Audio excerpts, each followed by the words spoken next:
So it'll be me, Evyn, and Andrew Lamb. We'll be speaking about these great gentlemen and their legacy.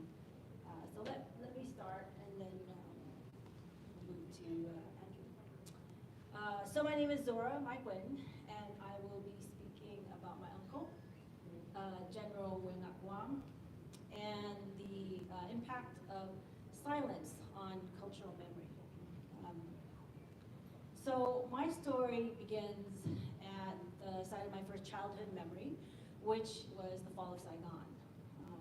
That morning, my family left Saigon the very last day, the very last moment possible, on April 30th. And that morning, we were all gathered at my uncle's house, and he had left for the United States earlier, but we all knew his house would be the safest when we gathered there. So the adults were all congregated around the radio, and our flight out of Saigon began moments after President Young Manmin's 9:30 a.m. radio announcement, wherein he ordered all Republic soldiers to lay down their weapons. The adults all roared in anguish, and I was very young, but I remember the raw fear and desperation that gripped us as we dashed through the streets of Saigon towards the C-10 that would take us out of the country. Now, other than my memories of that morning, stories about our escape and the country we left behind were never told. They were only imagined. See, in my family, things are just known as if infused from the silence. You may find this hard to believe, but I actually did not grow up in a passionate, super patriotic South Vietnamese family in which the politics of the war, South Vietnam, and anti-communism was drilled into me at a very age. And I forgot to say, I'm speaking about my uncle. This is my uncle, General Ngọc Cẩn. So I didn't grow up kind of drilled with all this politics. Instead, what I grew up was complete silence and adults who sank all their love and their attention, their energy, my uncle especially, into ensuring our survival in this country. One of the hardest things about silence is that it's so quiet that you think that it's quiet for everyone, and you don't really know what's going on. The second hardest thing is you feel this duty to kind of nurture and maintain it, even though at this point I don't really know why I'm doing it. So my talk today is supposed to be about my uncle, but really only he can tell his story. That's why oral history projects are so critical, because our elders are the best source for their own story. But the unfortunate truth is that many of our elders use silence, or were forced to use silence, in order to survive. And this silence, many of us have inherited it, and when we inherit it, over time it's become an instrument of our own erasure, disconnecting us from our history, our heritage, and even from each other. So when my uncle left us, he took with him his stories, his wealth of knowledge, his unique perspective about South Vietnam. So what we're going to try to do today on this panel is figure out how do we bridge the distance between that silence. How do we do that so that we can discover our own stories and amplify our own history, so that we can gather a more collective, more complete history with all of its nuances, so that we can know each other better. And in particular for this panel, a storyteller, writer, and academic, how do we, as the descendants of these great men, preserve their legacy? So since I'm a storyteller, I'm going to begin with my own story about my uncle, my own personal story, because that I can do. So one of my most treasured memories of my uncle was a visit that he paid to us in California when I was about 9 or 10 years old. He came like once every year, and as the oldest refugee cousin on the West Coast, my job was to take him on a tour of Little Saigon, an area that I knew really well because I was, my parents set up the first shop in the area. So while we were on this tour, I knew who he was, but it was a kind of knowing that was really non-judgmental and without any real understanding of the war. To me, he was just not unlike any of my other uncles. He was serious, and yet at the same time he was goofy. He sat around telling stories and jokes. Like any other uncle, he wanted to be the life of the party. So one of the first things I did when it was a Franco-Vietnamese restaurant. One of our first stops was a Franco-Vietnamese restaurant. It was a very special place I only got to go to on the most special of occasions, and it was one of them. So one of the first things I did was look at the menu, and on the menu there was Chateaubriand, filet mignon, chocolate croissants, and café du monde. And but there was one item that I just kind of brushed over, and that was escargot. I couldn't understand why, for the life of me, anyone would walk into a fancy French restaurant and order escargots. So I was just about to order the poulet rôti and the chocolate eclair, when just over the top of the menu, I see these big bug eyes. It's my uncle, laughing at me. He taps the menu right where it says escargot, and he says, "Get it," he encourages me. And I was like, "You know what? Snails." And he says, "Try it." And he just smiles and he shrugs. And there's something in the glint in his eyes and his goofy smile and his calm, supportive manner gives me the confidence to take this leap. So I ordered the escargot.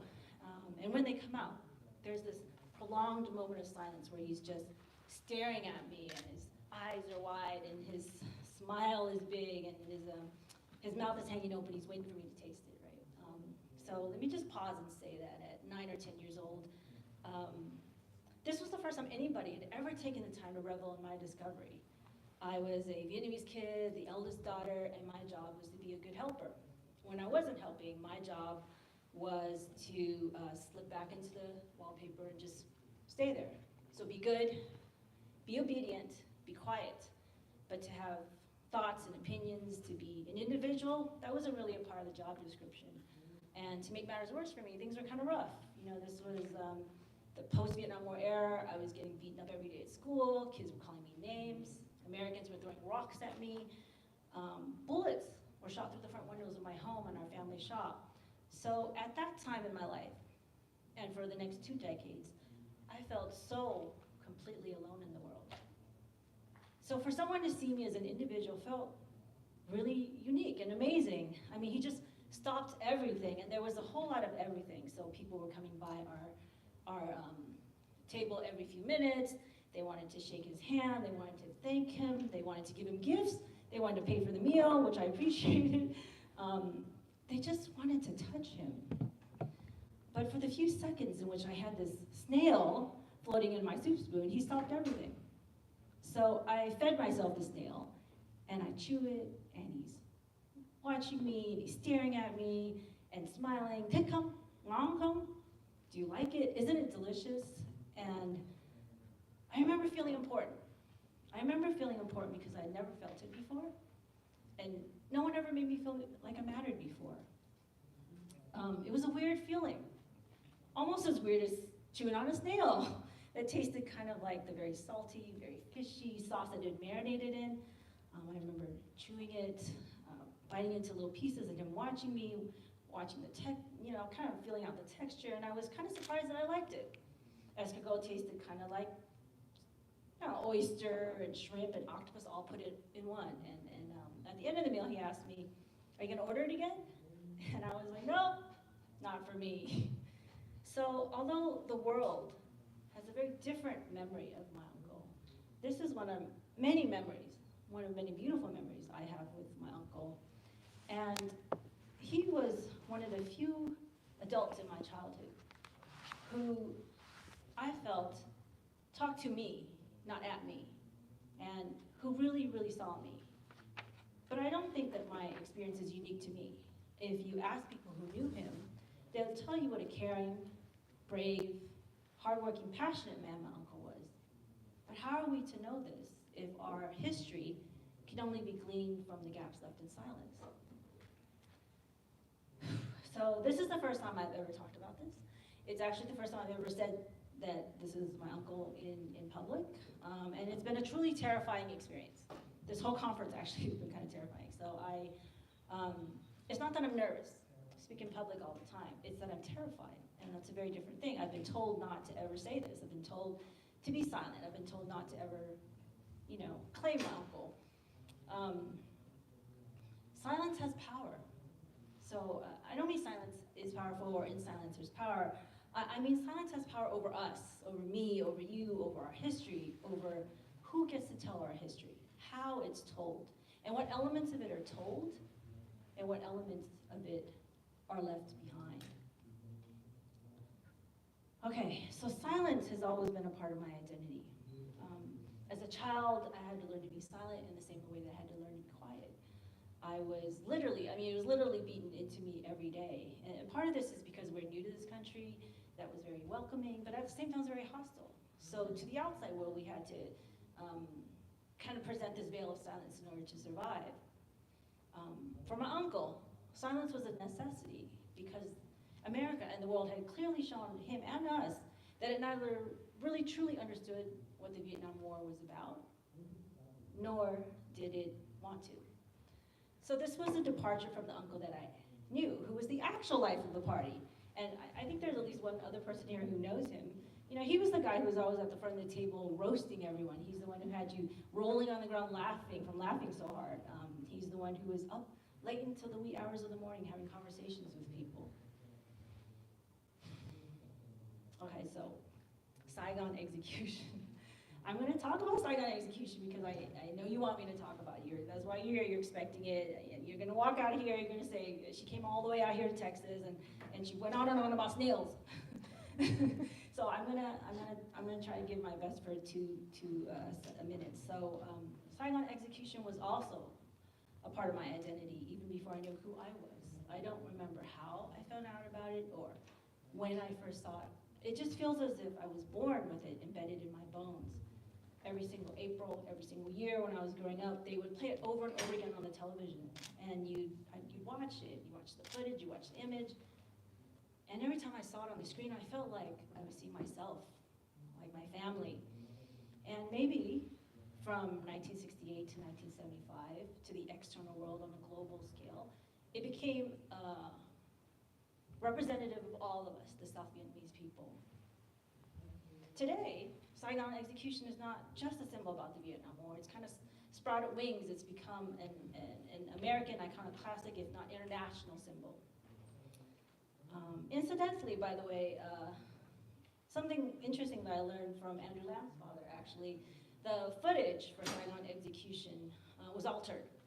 So it wasn't enough that Americans in the whole world over got to see their first televised execution. And since I'm on that point, I'd like to add, by the way, that the Western world in that era of the first televised war really loved these mangled images of our bodies.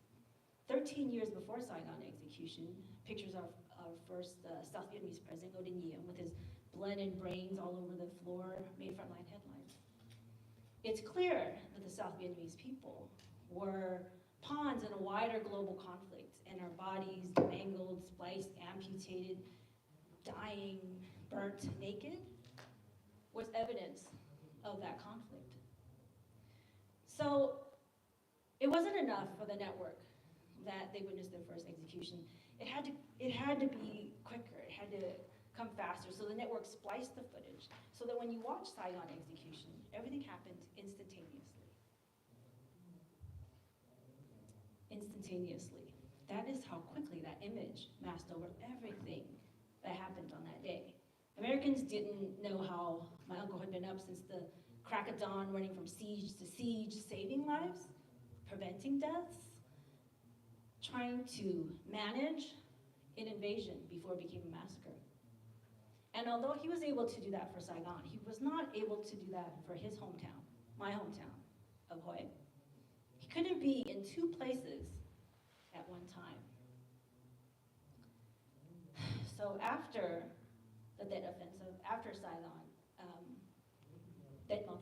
my uncle returned to Hue, to the city where he'd been raised, to the city where my grandmother, his mother, had a home, and he returned to over 3,000 people murdered. Many of them buried alive in mass graves. Among these were people he'd gone to school with, people he'd studied with, people he'd served in the military with, people he shared meals with, people he prayed with. And for these people, he spent time building over 700 homes for the displaced. My mother's family, my maternal family, is in Hue. I'm from Hue. And my maternal family was taken hostage during the Tet Offensive.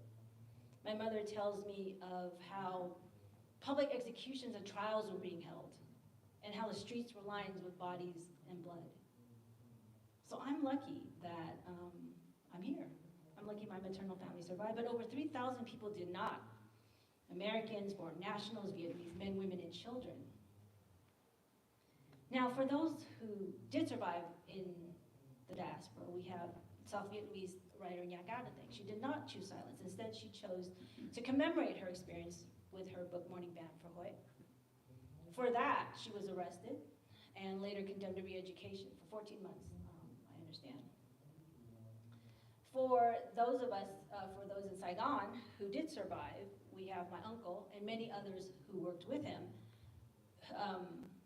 They're credited for preventing a massacre, for foiling a massacre unlike the massacre in Hoi. A massacre which, by the way, has been largely forgotten in America and in Vietnam. But America's always done funny things with massacres, like forget about them. For example, every year during Thanksgiving, we celebrate, but we fail to recognize the over 700 Pico men, women, and children who were massacred on the banks of the Mystic River in 1637. Following that massacre, Governor John Winthrop of the Massachusetts Bay Colony said, for the next 100 years, to celebrate this massacre, we'll hold a Thanksgiving feast. Similarly, after the Civil War, America has yet to do justice to the over 100 separate massacres of African Americans that have taken place. Massacres like the 1921 Oklahoma Tulsa race riot and the Elaine massacres in Arkansas. But for some of these, there are memorials so that America does not forget, cannot erase its cultural memory of these massacres. I can only wish for the same for Hawaii. But the theme of this conference is 1975, so I'm going to go back to 1975. So in May of 1975, anybody with any affiliation with the former government, South Vietnamese government, artists, writers, journalists, with Americans, they were forced to undergo re-education. So they were given in re-education pen and paper, or pencil and paper, and asked to self-reflect. So pages and pages they had to write about all their affiliations, their history from birth onward, 3 generations, I understand. And they had to do it multiple times. So silence wasn't really an option for them. And for those on the outside, silence or the alternative, telling on their friends, family, and neighbors became their mode of survival. So our history is caught in this really destructive cycle where, for those of us in America, we had to be quiet to survive, while those of us in Vietnam who were forced to reveal themselves were silenced, sent to re-education camps where many of them died. We lost an entire generation, decades, their story lost behind barbed wire. So back here in America, in 1978, while desperate Vietnamese were fleeing the country, anti-immigration sentiment fueled stricter scrutiny on immigration. Politicians called for the deportation of South Vietnamese people suspected of war crimes. So who was on the top of that list? My uncle was on the top of that list. Congressional hearings were held, and the photographer of Saigon execution, Eddie Adams, was called to testify against my uncle, but instead he testified on his behalf alongside many others. President Jimmy Carter halted the proceedings. He called, and I state, such historical revisionism is folly. But what did Carter mean? I have 2 theories. So my first theory is based on silence, but this time American silence. Maybe Carter, who is a humanitarian, wanted Americans to focus more on their own ethical responsibilities in Vietnam, rather than to scapegoat my uncle and cleanse their own involvement. And then my second theory is this.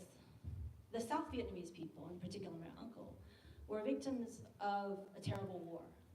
My uncle was a victim of a massacre that he foiled, a massacre that many people believe received skewed, negligent, and unethical media coverage. Maybe what Carter meant was to alter or attempt to alter the cultural memory of the Tet Offensive was not only unjust, it was unwise, since America had their own massacres to deal with. At that time, at the same time as the deportation, the trial, the ugly trial and prosecution of those involved with the My Lai massacre was occurring. And from that, we have little to no sentencing. It was held also 25 years before the newspaper, the Toledo Blade, broke the news, broke the silence on the massacres and executions and other war crimes that were committed by the American military force. I believe it was called Tiger Force, American Military Unit Tiger Force, in the Central Highlands at the same time. So maybe Carter called it folly because he saw the whole picture and not just one picture. So a picture is silent. It doesn't say anything, and yet it says a whole bunch. But a picture is incomplete. It says something that was in the past. It's already happened. To quote scholar Nguyen P. Dang, a picture is not a mirror, it's a window. It doesn't say anything, it's silent. Silence is one of its preconditions.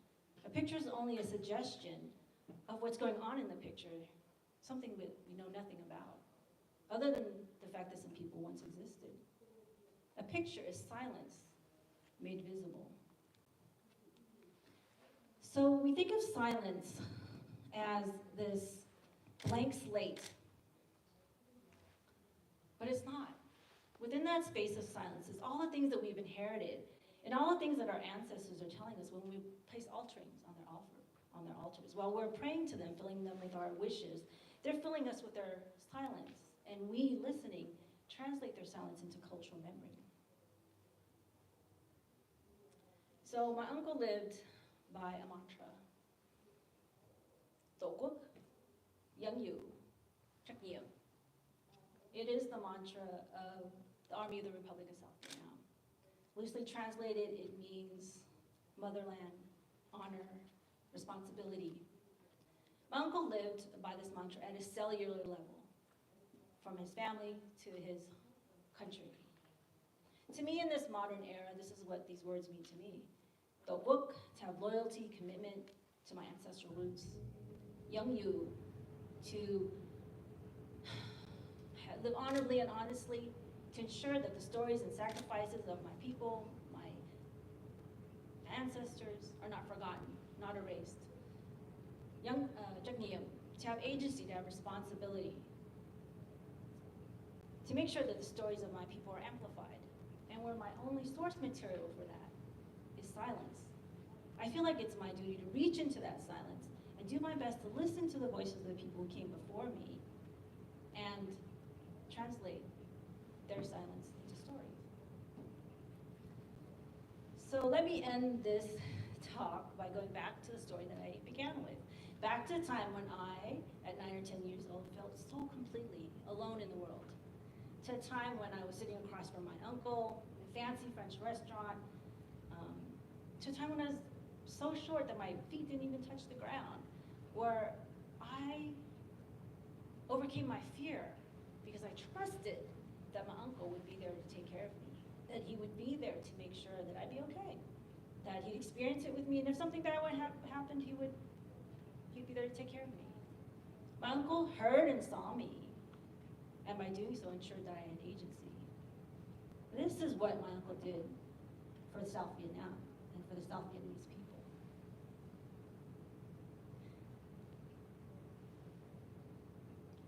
How do we do the same for ourselves? How do we ensure that we create the space so that people can feel brave enough to overcome their silences, some of which they've inherited? And with that silence comes fear, to tell their stories, to amplify the cultural memory of the South Vietnamese people. How do we create that space and make sure that people are brave enough, like my uncle was his whole life, he stood and faced the repercussions of South Vietnam, the weight of South Vietnam, the weight of the South Vietnamese people, and the weight of the Tet Offensive, and all of the ghosts of that era.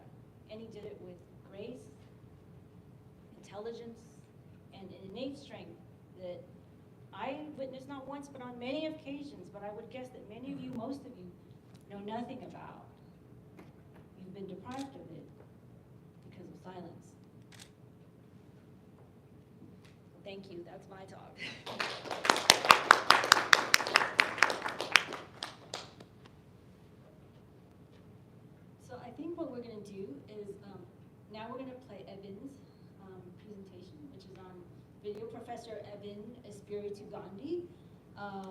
could not be with us today, so we're going to go ahead and play that video.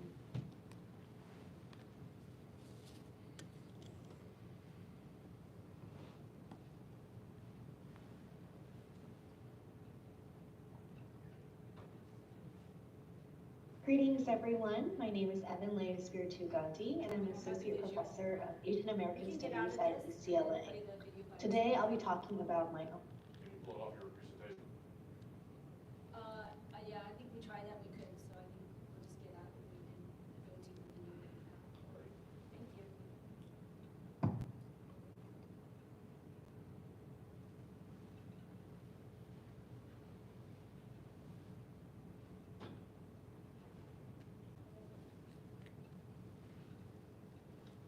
Greetings everyone, my name is Evyn Espiritu Gandhi and I'm an Associate Professor of Asian American Studies at UCLA. Today I'll be talking about my own my grand uncle, Daita or Colonel Hồ Ngọc Cẩn. Many thanks to Zora for organizing this panel and to Andrew for joining the conversation. I sincerely apologize for not being able to attend in person, but I hope my comments today can provide generative points of connection with my panelists. If you'd like to reach me directly, please don't hesitate to email me at elegandhi@ucla.edu. So I'd like to start with the question, what does it mean to remember someone whom you've never met? For the post-war generation, what are, to quote scholar Evyn, quote, alternative ways of knowing, sensing, and imagining the refugee afterlives of war, unquote. Because my Omhai died in Vietnam, he never got to be a refugee. Or rather, he refused a trajectory of escape and refuge, choosing instead to give his life for an anti-communist democratic Vietnam. Born in the refugee diaspora after the end of the war, I never got to meet my Omhai in person.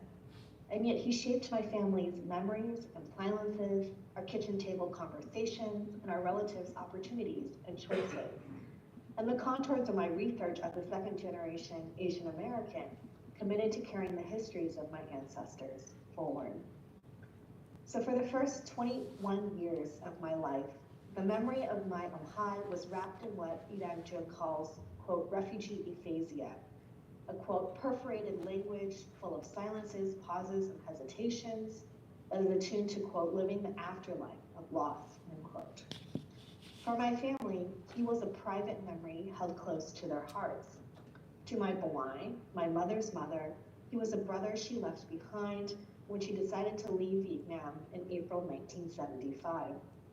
She wouldn't hear of his death by public execution in August 1975 for refusing to surrender at the end of the war until many months after the fact.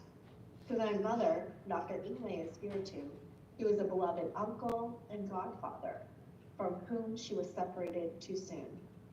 Around the time that I was first learning about his story in college, she was also researching his afterlife in the diaspora, the way he was venerated on street signs and online memorials by his South Vietnamese comrades in arms. Yet, even in his death, or perhaps because of it, he facilitated intergenerational dialogue. As a ghost, he impressed upon how I came to know about South Vietnam, about the war. When I was a junior in college, I created a film based on extended oral histories with my Bawai, a woman who helped raise me, but whom I realized I knew nothing about her life in Vietnam before and during the war. In one interview, she mentioned her oldest brother in passing, that he had served in the Army of the Republic of Vietnam, or ARVN, that he was famous, and that I could find videos of him online. So curious, I typed his name into Google, and I was struck by how many results, both in Vietnamese and English, appeared. I clicked on a YouTube video and found myself face to face with this ghost, a celebrated hero whom I had never heard about until that moment. So this encounter led to another project that I'm going to share with you today. Wanting to know more about my Omhai, I interviewed his siblings and their memories of him, not only as a military martyr, but also as an older brother. This project resulted in an undergraduate history thesis, later an academic article, and then this short film, Who Was Colonel Hồ Ngọc Cẩn, that I'd like to share with you today.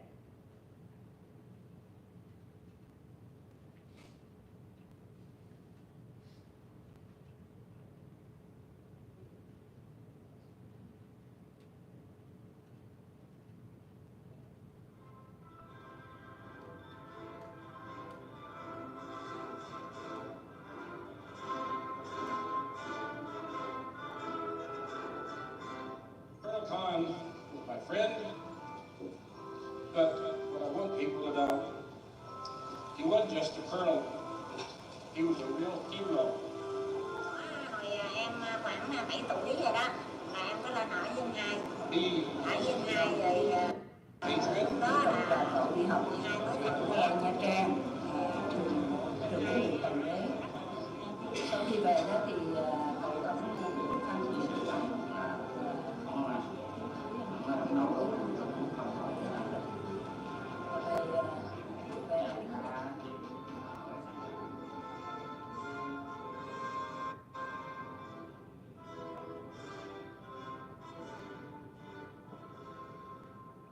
War displaces people. Refugees flee from their homelands to escape death and violence. But war displaces memory as well. War is a gaping wound in the psyche's conceptualization of the past. Some seek to heal this wound, to fill this hole. Others leave the wound alone. They bury it in silence and hope it fades away. This is a ghost story, a story about Colonel Hồ Ngọc Cẩn, about a man publicly executed. At the center is absence. This is a story of what surrounds the absence, of how I found Colonel Hồ Ngọc Cẩn, of how he started as a displaced family memory wrapped in silence, of how I stumbled upon online videos and blogs venerating him in a moment of excess, of how I then pieced together the fragmented narratives to reconstruct a multifaceted portrait, a portrait that reflects the struggles for control over the past. Thì các bác mới nghĩ là anh hai là người anh hùng, nhưng mà dù đứng trên một cái lập trường giữa tự do và cộng sản ví dụ đi, thì người nào phải sống cho cái bổn phận, cái quê hương của người đó, cái tư tưởng của cái người đó. Bởi vì người ta nói hồi xưa tại sao mà phong thần, con các biết chắc biết chuyện phong thần không? Có nghĩa là giữa hai bên đánh với nhau, nhưng mà người nào trung thì người đó được phong thần. Thì cậu hai cũng đó nghĩ rằng nếu mà cậu hai chết vậy thì cậu hai cũng được trung thành lập tâm, là cậu hai đã làm tròn được cái bổn phận, thì trách nhiệm đối với một cái đất nước của mà cậu hai đang trung thành. Đúng là theo cái ý nghĩ của mình và ý nghĩ của anh hai thì đúng là tại vì anh hai thì theo như nói rằng là bên đây và bên kia là bây giờ anh hai bên miền Nam thì anh hai phải bảo vệ cái miền Nam, anh hai không có, tại vì lúc đó là hai nội chiến mà hai bên đều đánh nhau để mà muốn thống nhất hết, thì bên nào thì cũng muốn bảo vệ cho cái bên đó, thì cho nên là anh hai không có chịu phục tùng, không có gọi là muốn bảo vệ thì anh hai thà chết chứ không có chịu đầu hàng. Dường như là mình đối với gia đình á, đối với gia đình này cậu Cẩn là một người con có hiếu, rồi thương cha mẹ, thương dì, rất mực thương dì và nhớ ơn ông bà nữa. Thì khi mà cậu đi về Sa Đéc là lúc mới bắt đầu nhận chức, thì cậu cũng có đã dành dụm được một ít tiền là lo mồ mã cho ông bà ngoại. Bây giờ hiện tại là cậu á, cái mồ mã đó rất là chắc chắn, và để tới bây giờ mặc dù con cháu đã đi xa, không còn ai ở với Rạch Giá nữa hết, nhưng mà mồ mã của ông bà vẫn còn nguyên vẹn, là nhờ công đức của cậu Cẩn đã xây dựng. Chứ lúc đó chúng tôi cũng nghèo và ở xa, cho nên là cũng con cháu cũng không có ai làm được. Nghĩa là nói chung là anh hai thì dân thì rất là thương, nhưng mà giờ chống sống theo cái chế độ cộng hòa, mà cái chế độ kia họ vô thì đương nhiên là mình phải như vậy thôi, phải như vậy thôi. Nhưng mà anh hai thì rất là anh hùng, nghĩa là khi chết, khi mà lúc mà mẹ nói là lúc mà ở trong tù á, là nó bỏ đói, nó không cho ăn, nhưng mà anh hai cũng không nói là kêu là mình phải đầu hàng, mà nhất định là không đầu hàng. Nghĩa là nó bảo mình phải giống như mình kêu gọi là mình đầu hàng để cho sử dụng mình vậy đó.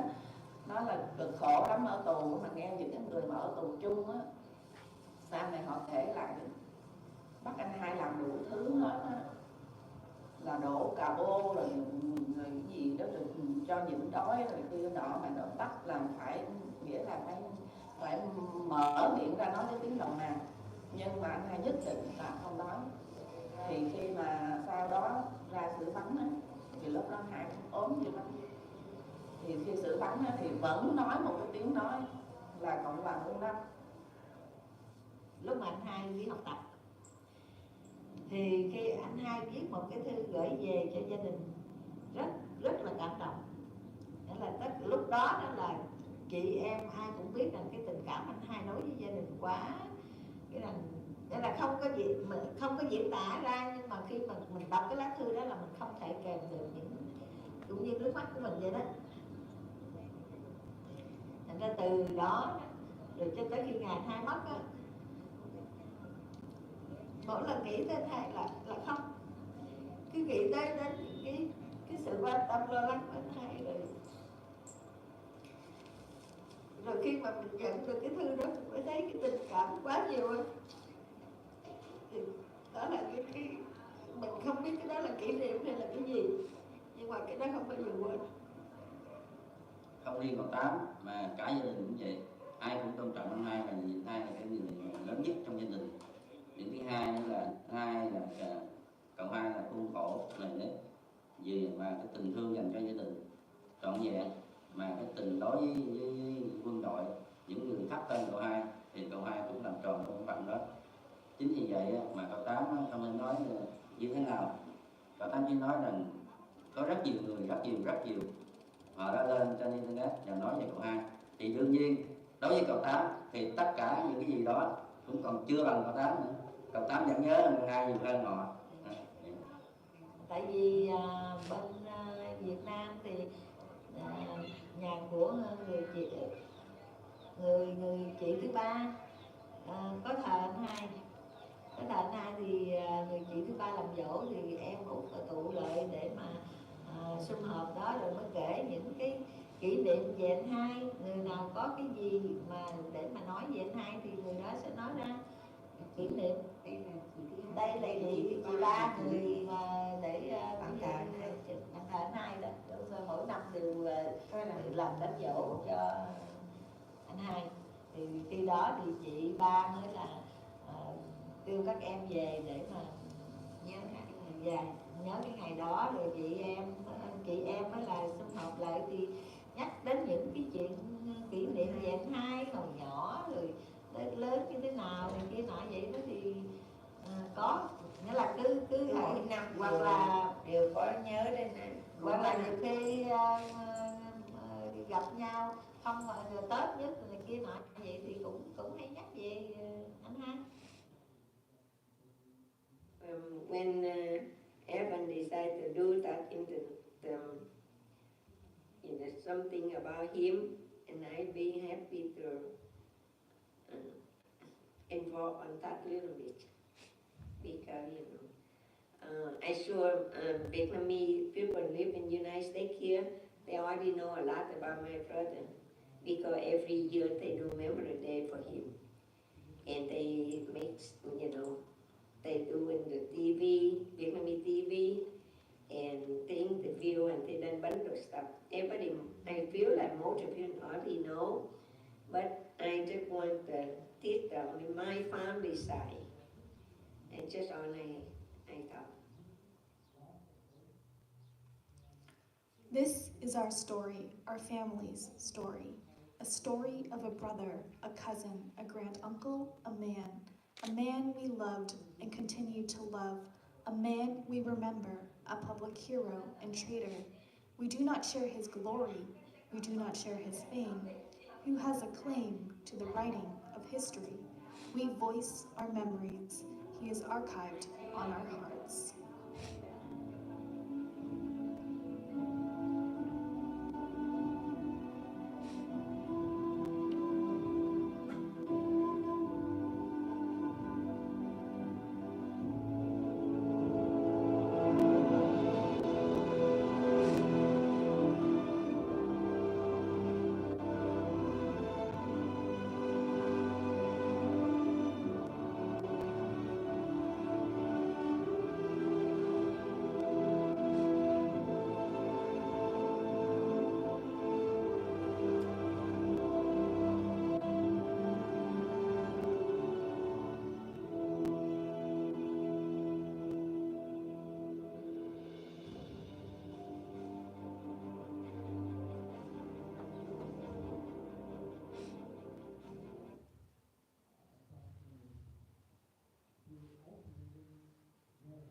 So at one level, this project was about my Hai, but it's also about my Malai, who helped conduct the interviews and who in the process learned more about her brother's last days, which she had been shrouded in silence after she had left Vietnam.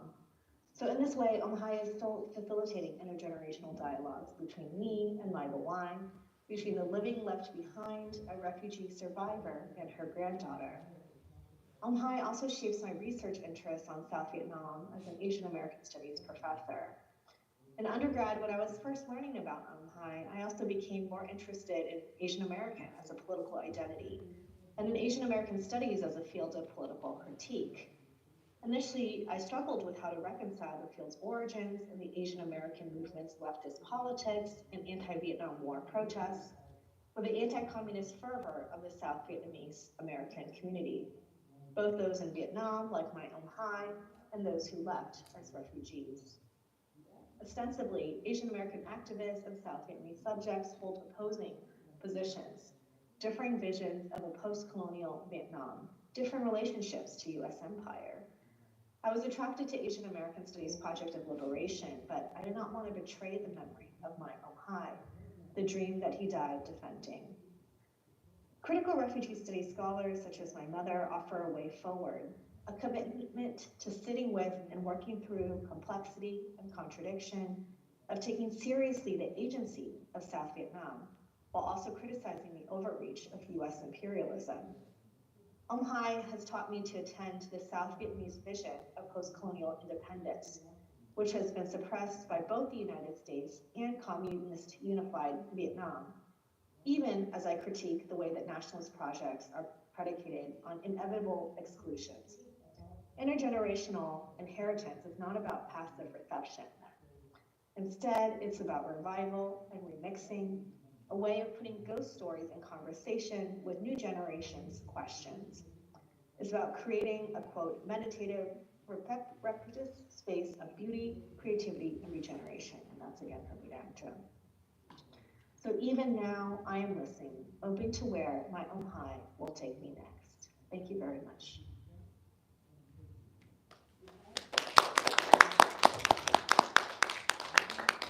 Thank you. And we're going to now transition back to the presentation and hear from Andrew. You want to introduce yourself, Andrew? Yeah. Hello everybody. I am Andrew Lam, and I'm here to talk about my father, the General Lam Quang Thi. It's an interesting thing because if you Wikipedia my father, my name will show up as his son, and if you Wiki me, his name will show up as my father. I am not a researcher. I don't write about the Vietnam War. The bulk of my writing is about post-war literature, the effect of war on refugees, the diaspora, the experience of Vietnamese in America. What I am going to do today is actually, because being a journalist, I managed to interview my father quite a few times, including for documentaries. And so the piece I'm going to read is actually as told to as a form of writing that I spent about 3 months in 2013 talking to my father. And this is basically in his own idea and voice that I'm going to read for you. But first, the background of my father. Born in the Mekong Delta in 1932 to a wealthy land-owning family, Quang spent 25 years in the army and rose to the rank of Lieutenant General in the Republic of Vietnam by the time the Vietnam War ended. He joined the Vietnamese National Army in 1950 and graduated from the National Military Academy in Dalat. He held the position of Commander of the ARVN Artillery Training Center, Commander of the Artillery in I Corps, Deputy Commander, Commander of the 9th Infantry Division, and Commander of the Vietnamese National Military Academy, and so on. And he left Vietnam on April 30th, 1975 on a naval ship when the last president of South Vietnam surrendered to the North Vietnamese Army. During his military service, he was awarded many medals, including the Vietnamese National Order, the U.S. Legion of Merit, and the Korean Order of Chung Mu. My father was also a martial art expert. He also held a 3rd-degree black belt in Taekwondo, where he had to go to Korea to gain that degree. He got his baccalaureate in French and philosophy, and later in the U.S. At age 45, a bachelor degree in history, and then at age 48, an MBA, and then he worked as an executive for the Bank of America for 2 decades. He then, in retirement, wrote 2 books, The 25-Year Century and Hell in Angkor, while working as a substitute high school teacher for many years. I should add here that my father taught himself English while fighting the war in Vietnam. And the reason being because he had so many American advisors and he didn't want us to speak French. So he taught himself English, which is quite amazing. Unfortunately, he died of COVID complication in January 2021 at the age 88 in Fremont. All right. The piece is called Setting the Record Straight on South Vietnam, as told to Andrew Lam. For Victor Hugo, the famous poet and writer who was a great admirer of Napoleon, the 19th century had only 2 years. Ce siècle avait 2 ans. In those 2 years, peace was established in Europe and France reigned supreme.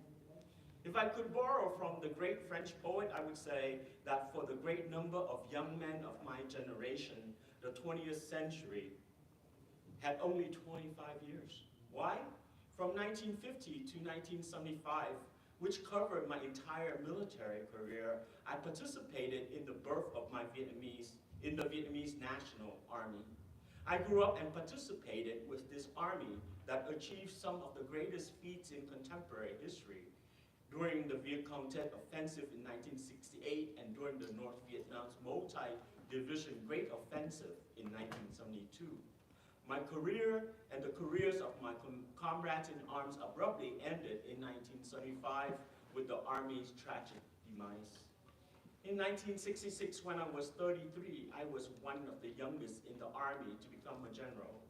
At 39, I became a lieutenant general and was promoted to commander of an Army Corps task force along the demilitarized zone, the DMZ.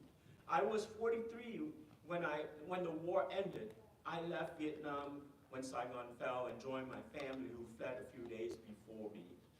Got an MBA and became a trust officer and raised my family in the suburb of north of San Jose. Later on, I retired and taught local high school in the San Jose area. I taught French, English, math, and PE. I also hold a 3rd-degree black belt. Yeah, he used to talk about that all the time. I still practice at 76. This is when he was interviewed. Almost every day, and I go regularly to the gym and play tennis on the weekend. And in the summertime, I swim. After retirement, I was reluctant to write a book about myself. I agree with the French proverb that says, "Le moi est haïssable," meaning the me is detestable. But I changed my mind. The literature in the U.S. regarding the Vietnam War is one-sided. Books written by American soldiers, journalists, historians, and public officials only view the war from the American perspectives, while the perspectives of South Vietnamese Army, their former ally, was often ignored, or worse, portrayed as cowardly and weak, despite the fact that more than 300,000 South Vietnamese soldiers died during the course of the war, as compared to 58,000 American soldiers. Our toll and suffering was far greater than what Americans care to imagine or know. Many American journalists were anti-war. The war was presented from the most unfavorable angles, with the media sensationalizing the news and distorting the truth, if necessary, to achieve its anti-war objectives. It is no secret that for one reason or another, the US media was biased and if not outright hostile to the Vietnam War. They carried that attitude toward looking at the history of the Vietnam War as well. Even the Vietnamese communists had written quite a few books, which were eagerly translated into English by many American professors to brag about their military and political achievements after the war. North Vietnam General Van Dinh Duy's Great Spring Victory, for instance, is widely circulated. Truong Như Tam, a former cabinet minister in the Viet Cong Provisional Revolutionary Government, wrote Memoir of the Viet Cong to tell the story of his life and frustration with the heavy tactics of Hanoi. There's an American fascination with the only enemies who defeated them. Even former Defense Secretary Robert McNamara went to Vietnam years later to talk and interviewed his counterparts. The South Vietnamese who fought along the US Army, McNamara never bothered to talk to, and many lived near him in the US.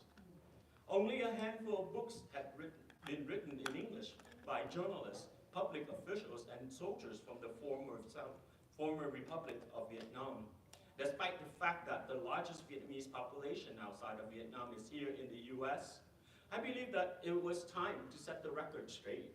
That was when I wrote my memoir. His two books are here. By the way, the books he published were published in Texas, University of North Texas Press. The 25-year century, a South Vietnamese general remembers the Indochina War was published in 2000. It was my take on what happened and how Saigon fell. 2 years ago, I finished with another. It's called Hell in An Loc. It's a less-known battle in 1972 when the Communist Army attacked from the east, from Cambodia, via the Ho Chi Minh Trail. An Loc, a small town, was defended by 6,900 South Vietnamese soldiers who fought against 30,000 North Vietnamese and 100 tanks. Against heavy odds, they withstood 94 days of horror and prevailed at a tremendous cost. My memoir I dedicated to my grandchildren, Amy, Eric, and Brandon, all born here in the US, innocent and with no memories of Vietnam.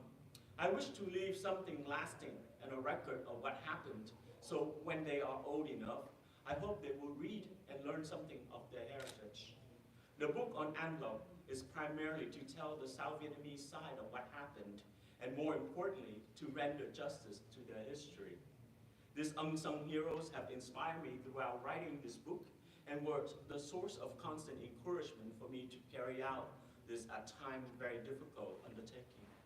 I bear the loss of my homeland. So many of my comrades in arms died, some committed suicide, and many were sent to concentration camps. I feel both anger and sadness.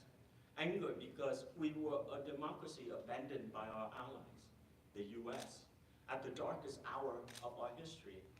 But I tell myself that the Indochina and the Vietnam War bought time for the free world to regroup, to marshal its energy, and to finally win the Cold War.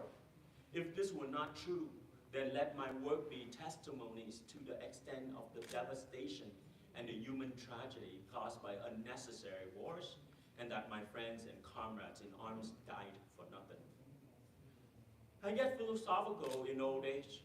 I understand that tragedy can strike the best and the brightest, and human sufferings have their intrinsic grandeur. I don't expect history to be kind. I am in exile.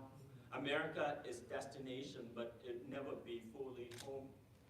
but I do my best to contribute to the canon of Vietnam War literature and balance the perspectives of that three-sided war, one in which the South Vietnamese point of view is woefully underrepresented. Besides, I am optimistic. Since the Marxist system is all but collapsed, I still nourish the dream that I will live long enough to have the opportunity to come back to a free and democratic Vietnam. That was written in 2013. My father never got to see his Vietnam, though he talked about it near the end of his life, still longing and still wanting to see a free, democratic Vietnam. And I should add that when he finished Hell in An Lộc, which took him a long time, he spent a lot of time researching, he spent a lot of time interviewing people, he wanted the book to be impeccable as an argument. And when it was accepted by the university press, my mother told me that he sat down and wept. And mind you, my father was a general and he never weeps. So the reason he wept, I suspect in retrospect, is that all those years watching him, disciplined military, ramrod, back straight, in the morning, after dinner, writing his book, researching his book, often by writing by handwriting, a habit from old days, is that the ghosts of those who died were with him, so it felt, that they wanted him to finish the story. And in my imagination, they stood in silence, watching my father.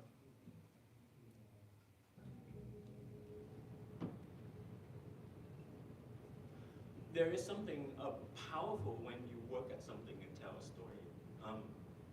So that when he finished, it makes sense that he would weep, because he achieved something that really is Herculean for a man who fought the Vietnam War for 25 years, who then raised his family in his 40s as an American executive doing for the bank,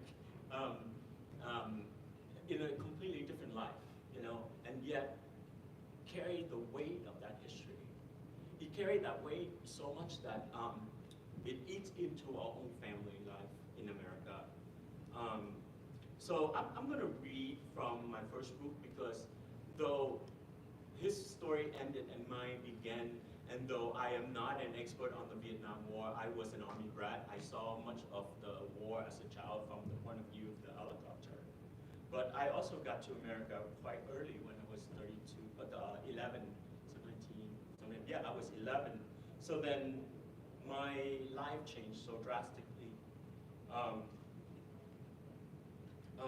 So this is just to capture what it's like when we first came to America and my father continued to be obsessed with Vietnam, and my life changed.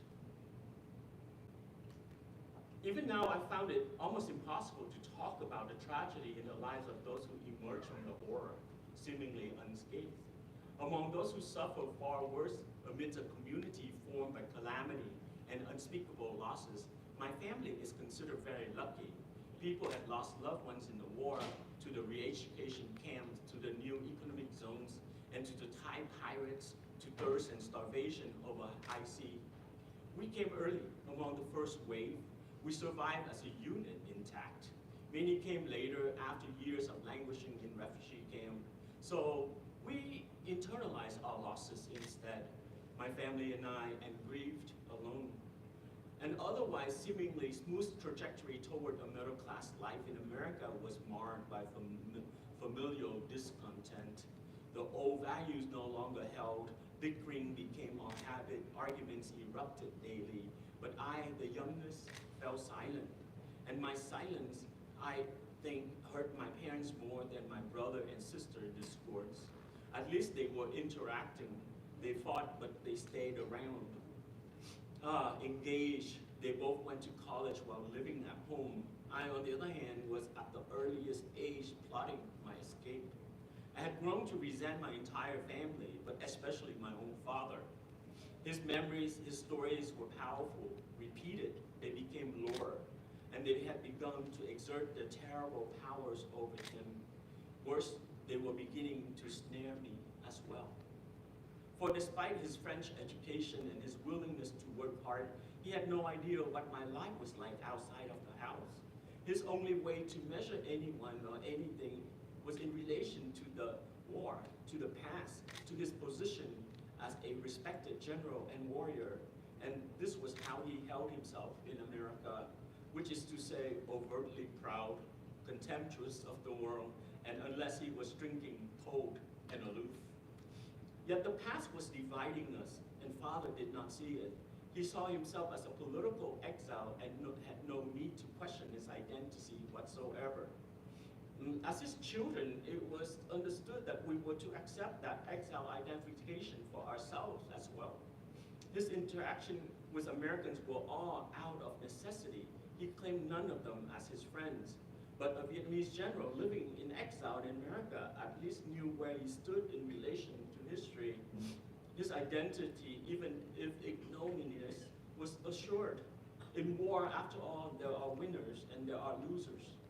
As a Vietnamese community began to form around him and his culture of nostalgia defined a communal ethos, Father was becoming once more a visible icon of an unfinished war. Its extraterritorial passion gave rise to a new sensibility in the Little Saigons, sprouting up and down the California landscape and across the United States, and was one that dwelled on tragedy and grief. To be a fully active part of this community, members mourn, protest, and on occasion gather en masse to demand a communist-free homeland. In this society, Father was a VIP, a guest at political rallies, an engaging speaker during TED festivals, a symbol of lost heroism. I once saw him on a dais on the fairground in Santa Clara speaking with passion, his audience in rapt attention. He was spurring the collective to continue on with the good fight against their mortal enemy, the communist regime, even if only in thoughts and words. But what about his teenage son?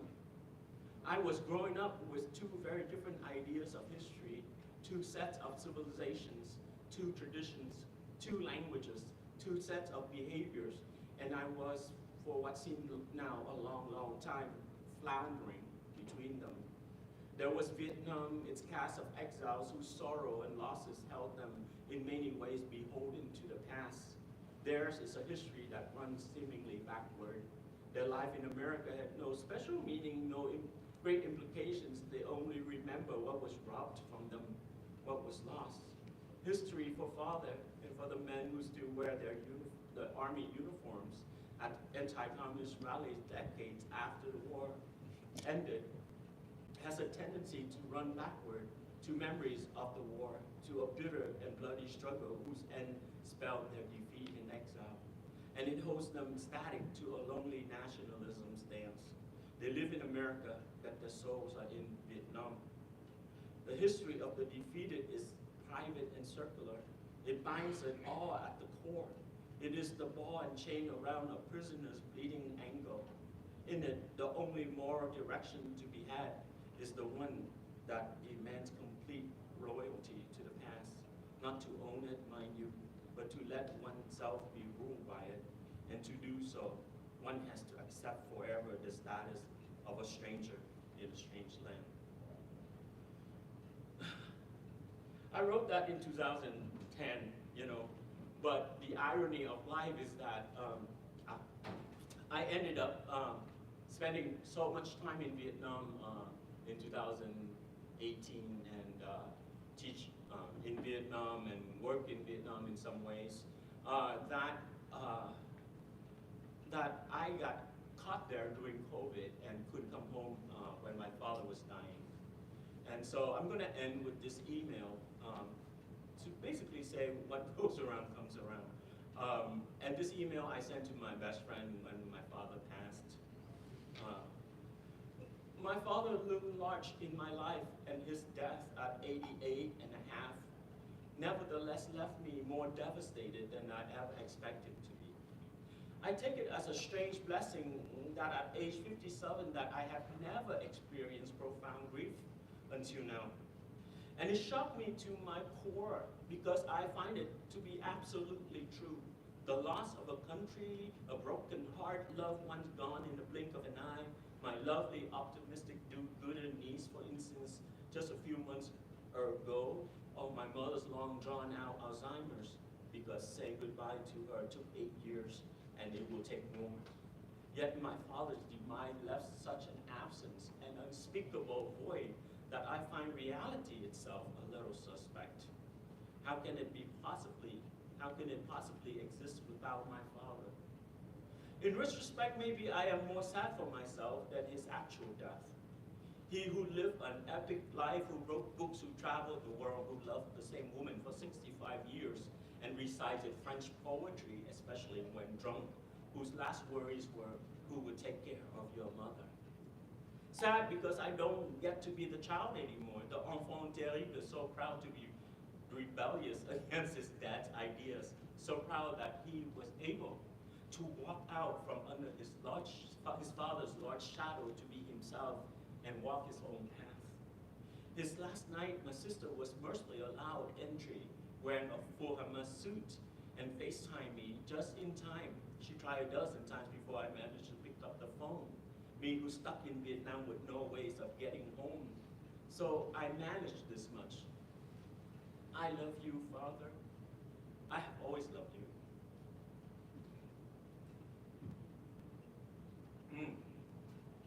Louder, she yelled. It's hard of hearing. I think the whole floor of my condo complex must have heard me when I yelled. Under heavy medications and with eyes closed. So,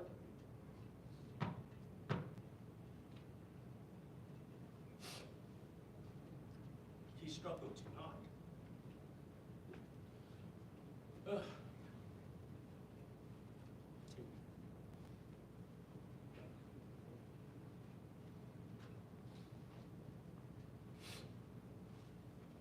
I found this gesture to be such blessing of finality to things.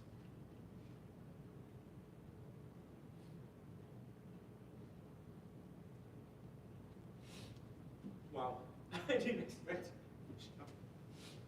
that long struggle to be me. How difficult it was to find a man who tolerated no weaklings, no weakness in any man. Well, I am now grateful to all those battles, those clashes, all the little alpha male frustrations.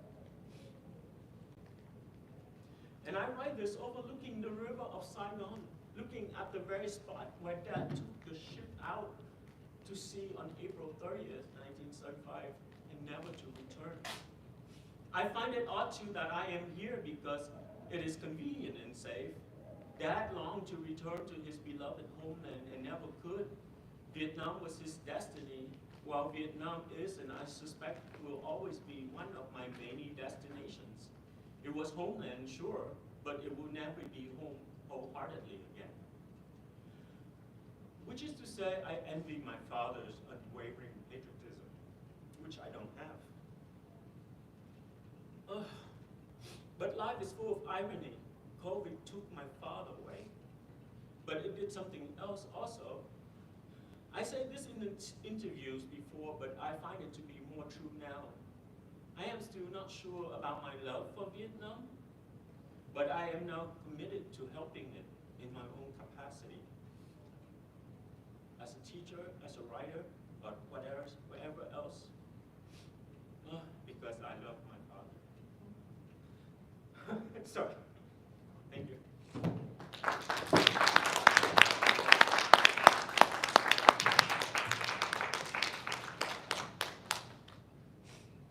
Thank you. I guess we'll open it up to questions. I don't know how much time do we have? I lost track of time. 43, maybe 10 minutes? 10-minute questions? Yes, sir, please.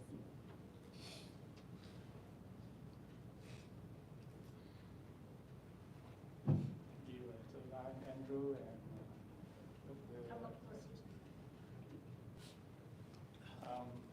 my question for Andrew, first, congratulations on the third book just coming out. Thank you. And you've been back in Vietnam and stayed there, like you research for some maybe a little bit long time. But my question is, with your published, like the first book, the film, is anyone approach you for translating to Vietnamese for the audience in Vietnam, or will it be censored? That's my question. Yeah, so the translation problem in Vietnam is manifold. There is a great interest of Vietnamese American writing, Vietnamese American literature, and Vietnamese American society in general. I give a lecture on Vietnamese diaspora in America to an audience in Vietnam, and scholars there came up to tell me that they don't have any statistics, they don't have any study, but they would love to know more. It's just an incredible gap. The same thing with not just my books, but a lot of Vietnamese American books, Viet Nguyen for sure, you know, Ocean Vuong and so on. But translators can translate, but they have to go through sort of this, you know, censorship, and the censorship tend to be no and not yes. So very few pieces actually get published in Vietnam because of that. While there is a hunger for Vietnamese to read Vietnamese American literature, there is still this barrier that is really hard to cross. Like Viet Nguyen's The Sympathizer is not published, even though it's already translated, for instance. So my books are not translated either.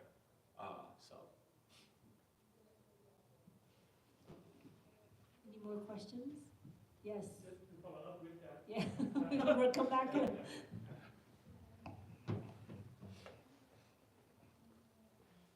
I think the Sympathizer was not published in Vietnam in Vietnamese, but the Refugees, the other book by Nguyễn Thanh Việt, they took out the whole chapter in Vietnamese, the war year. Yeah. And that's what I know. Well, I know the Sympathizer is translated, but I didn't know they were allowed to be published. The last time I heard it was still waiting to be distributed. So I could be wrong. All right, thank you. Are there any more questions? Yeah. I'd just like to say, one of my friends is in Houston. He's a combat fighter pilot for Vietnam during the war from 1963 to 1975. In the cockpit, a lot of his Vietnam colleagues from the South Vietnamese Air Force went to Vietnam like 4 years ago, and he said, "Oh, we had so much fun." Yeah. He went back and had a blast. There was no, "Oh, you're the bad guy." No. Vietnam has over 100 million people, and the bulk of the population were born after the war, so they have no living memory of that war. Some 10 years ago, I helped American journalists to interview folks in Vietnam, because they fly in every 10 years, you know, on the anniversary, April 30th. And they ask the question of young people, say, what do you think of the war? And usually the answer is, which one? Because for them, it's all history. And so Vietnam has had like 4 or 5 in the last 100 years. Whereas the American, you know, we've been self-centered about the only war. You know, we tend to think that this is the only war that matters. Right. But it's not true, because the Vietnamese, they occupied Cambodia for another 10 years. Yeah. And there are a lot of people who step on mines. In fact, I remember one time this LA Times reporter immediately made this comment when she saw a man in army uniform with one leg, and she said, "Look, he stepped on American mines." And I say, "How do you know?" You know? So we went and interviewed the guy and say, "No, I stepped on a Khmer Rouge mine because, you know, I was in Cambodia occupying that country." Again, it's our assumption that, you know, the mea culpa as a way of writing about Vietnam that make us so, I don't know, missing the whole story, I think. China is today, Vietnam today is a very successful country. You know, like Da Nang is a technical hub for, you know, silicon industries and things like that. China's looking at that real estate, you know, and I think it was General Jeff, he condemned China. You know, don't you even think on ever taking our country. You're after our aluminum. you know, you're after our oil deposits, you know, but, you know, Vietnam must be very careful how friendly they are with the United States, because China will just come right in and just take over, you know, because a lot of people in Vietnam, you know, they're not in tune with what's going on, you know, it's, Well, I think Vietnam is constantly fighting this sort of, between these two superpowers, and it's a negotiation that hasn't ended after, you know, since 1950 something. Yeah, so we wish Vietnam the best of luck. Are there any more questions? Yes. If you would please go to the microphone and ask your questions. Thank you. Okay, sorry about that. First of all, thank you both for being here and sharing your stories, the story of your father, your uncle.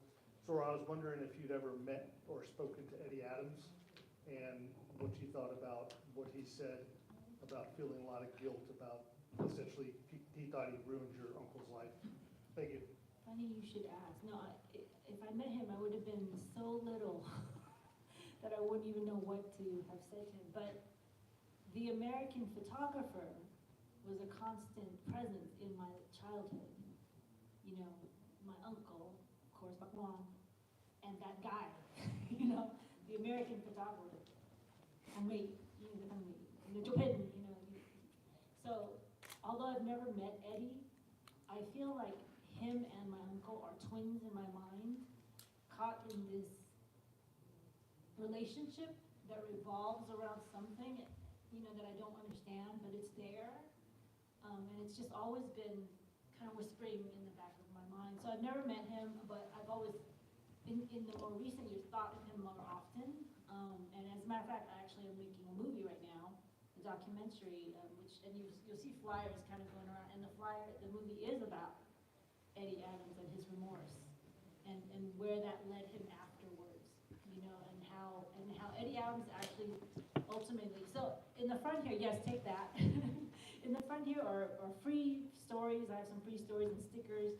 I'm usually at literary events, so my stuff looks a little corny, but it's up here if you want it. And then Andrew has his book, so we'll be here to sell and sign books. But so I think Eddie's remorse actually led him to try to build a really much stronger relationship with my uncle, get to know him better. I've watched countless videos, interviews with Eddie, in which, so after silent execution, Eddie followed my uncle to Hawaii and wanted to do like because when Eddie took that picture, the AP was like, we want to know more. Who's this guy? Get the story behind him. And so Eddie went to, he just kind of kept wanting to see my uncle. My uncle was putting him off until the very end. And so ultimately he and my uncle formed, I guess, a strong acquaintance. I don't know if my uncle would consider him a friend. I don't know. I'd have to ask my cousin to see if that would be the case. But I know that Eddie respected him a great deal. And for whatever reason, in my mind, I just have an affinity towards Eddie Adams.